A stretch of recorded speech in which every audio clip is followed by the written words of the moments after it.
Getting ready for the FOMC meeting on September 20 and 21, 2016.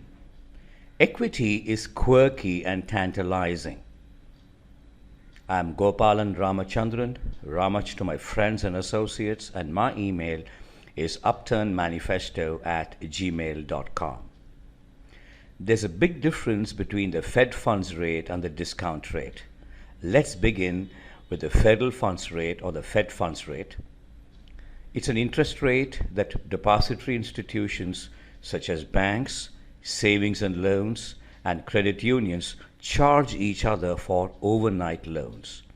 It's an outcome variable. The Fed funds rate is not set by the US Federal Reserve.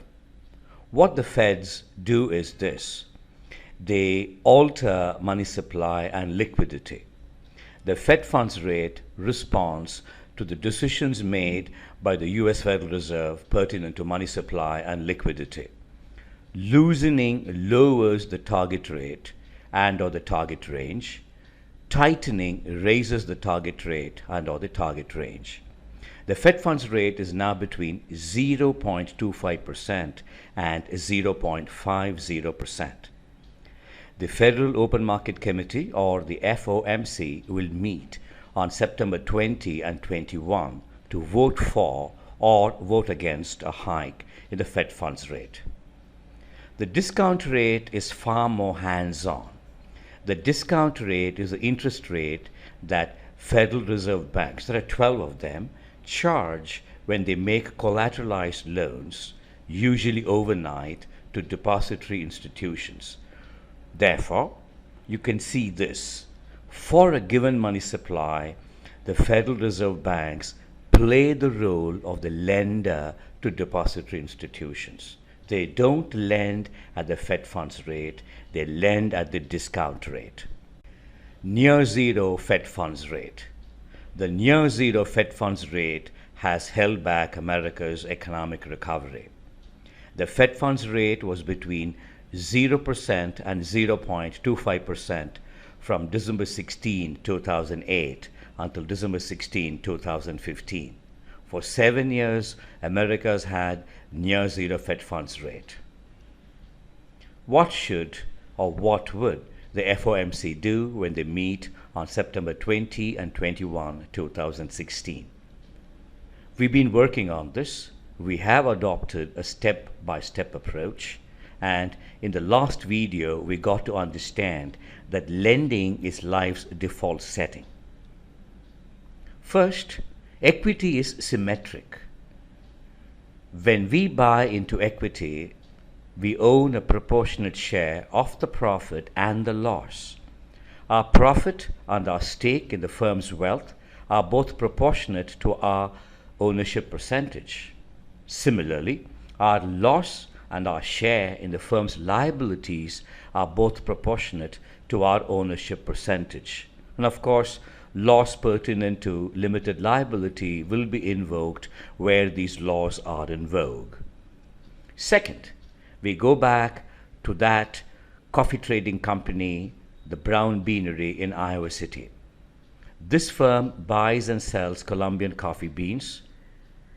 Here's a distribution of profits and losses based on the buying price and the selling price. With a set of favorable buying and selling prices, it could gain $300,000 in a month. But with something going a bit adverse, it could also lose $200,000 in a month. The likelihood in this particular situation is tilted towards success and gain. The firm is owned by Rowan Johnson. We understand that the firm is more likely to make a profit and a larger profit than the loss. Therefore, we seek to become 50-50 partners of Rowan Johnson. But Rowan declines. He shows us the door. Why? Successful firms will not seek other people's equity. They would borrow. They won't seek partners and shareholders. Partners and shareholders cause a decline in earnings. Consider the same firm will alter the distribution of profits and losses based on buying and selling prices. This time, the profit potential is $200,000, the firm could also lose $300,000. The distribution is now tilted towards failure and loss. Rowan doesn't like it. Rowan now offers us a 50-50 partnership. He wants someone to soften the blow. This time we show him the door. We don't want to be inside that firm because the firm could end up losing $300,000 and we could lose $150,000, half of that loss, and also lose our equity investment. Therefore, equity is tricky. We own a proportionate share of the profit and the loss.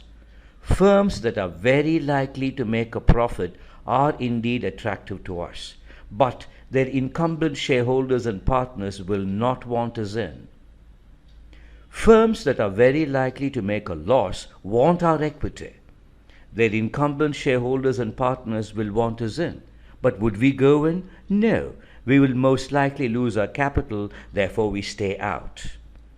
Therefore, equity is not the best of objects that investors would pursue. Consider the initial public offerings of Facebook and Zynga. Facebook, since its initial public offering in 2012, has done phenomenally well.